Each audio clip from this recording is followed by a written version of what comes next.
नमस्कार, खबरें अभी तक देख रहे हैं आप। मैं आपके साथ श्वेता। आज हरियाणा से एक बहुत बड़ी खबर सामने आई जब डेरा सच्चा सौदा के प्रमुख गुरमीत राम रहीम को पंचकुला की विशेष सीबीआई कोर्ट की तरफ से उम्र कैद की सजा सुनाई गई। ये मामला रंजीत हत्याकांड से जुड़ा हुआ है। दरअसल कुरुक्षेत्र के रहने वाले रंजीत सिंह की साल 2002 में राम रहीम द्वारा हत्या करवा दी गई थी।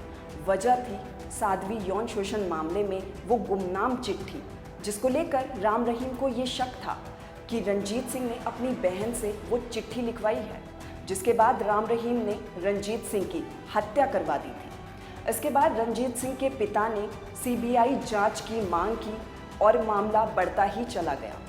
अब 19 साल बाद परिवार को न्याय मिला है। ये लगातार मामला 19 साल तक चलता रहा और आज कोर्ट की तरफ से ये फैसला सुनाया गया है। अब राम रहीम को उम्र कैद की सजा सुनाई गई है।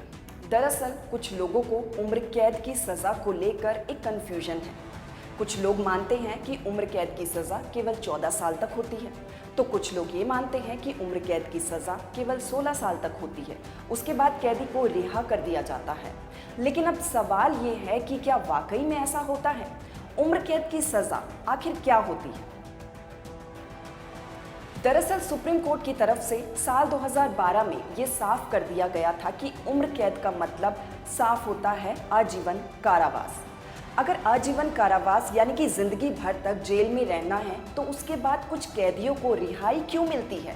ये बड़ा सवाल है और लोगों के जहन में भी आता है, जिसको लेकर वो क्लियर नहीं हो पाते हैं कि आखिर उम्र कैद की सज़ा क्या होती है। क्या 14 साल तक या 16 साल तक या केवल 20 साल तक ही कैदी को सज़ा काटनी होती है, या उसको पूरी ज़िंदगी सज़ा काटनी होती है? अब उम्र कैद की सज़ा में राज्य सरकार का भी एक अहम रोल होता है।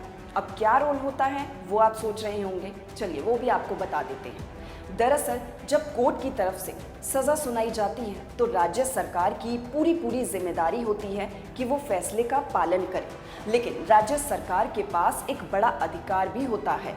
धारा 433A के तहत राज्य सरकार 14 साल पूरे होने के बाद दोषी की सज़ा को या तो कम कर सकती है या फिर उसको निलंबित भी कर सकती है। तो ये बड़ा अधिकार राज्य सरकार के पास होता है। लेकिन इसमें सबसे बड़ी बात ये होती है कि 14 साल कम से कम दोषी को अपनी सज़ा पूरी करनी ही होती है।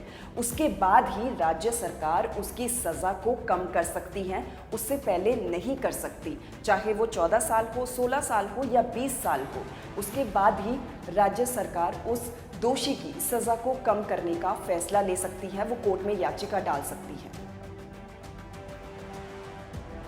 तो उम्र कैद की सज़ा, जिसमें राज्य सरकार का एक अहम रोल होता है, दोषी की 14 साल तक की कम से कम सज़ा पूरी होने के बाद ही राज्य सरकार फैसला ले सकती है, कोर्ट में एक याचिका डाल सकती है ताकि दोषी की सज़ा कम हो जाए या फिर उसको निलंबित भी किया जा सकता है।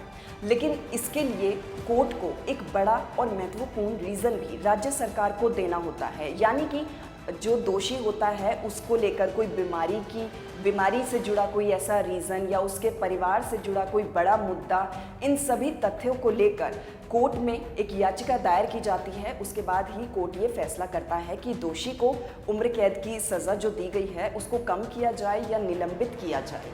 तो ये कहना कि जब उम्र कैद की सज़ा किसी भी दोषी को दी जाती है वो केवल 14 साल की होती है, 16 साल की होती है या ज़िंदगी भर की होती है, ये चीज़ हमने आपको क्लियर की है। ये बिल्कुल गलत है कि अगर आप इसको 14 साल, 16 साल या 20 साल कहें, क्योंकि आमतौर पर लोगों को यही लगता है कि उम्र कैद की सज़ा केवल 16 साल या 14 साल तक की होती है, उसके बाद दोषी को रिहाई मिल जाती है। ये बिल्कुल गलत है। इसके पीछे रीज़न ये है कि राज्य सरकार को अधिकार होता है वो दोषी का चाल चलन जो होता है उसको देखकर या अन्य जितने भी रीज़न्स होते हैं उसके बाद वो याचिका डालकर ही दोषी की सज़ा को कम करवा सकती है।